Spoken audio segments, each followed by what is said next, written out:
जय धरणी देवना सदैव भक्तजन कविता पाल सदैव भक्तजन कविता पावनी घाटीको प्रथम तीर्थयात्री बदासका धामको यो दिव्य प्राङ्गणमा हुनुहुन्छ।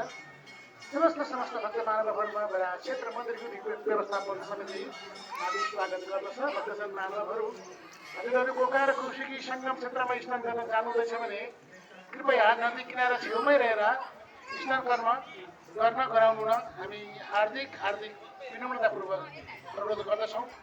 किनभने नदीको पानी अत्यन्त तीव्र र गहिरो भएकोले जुनसुकै बेला पनि मानवीय क्षति खस्ने सम्भावना रहेको हुँदा यो विषयमा आफूसँग आउनुभएका आफन्त इष्टमित्र साथी सङ्गीहरूलाई पनि सजग गराउन हामी हार्दिक विनम्र अनुरोध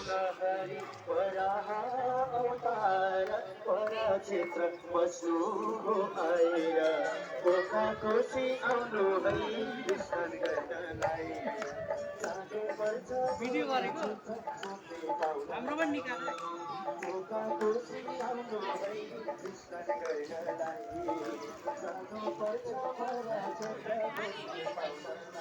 त्यसै गरी सकेको क्रममा रमेश पुरी USA बाट पाल्नु भई यस पवित्र पुण्य भूमिका निमित्त 505 रुपियाँ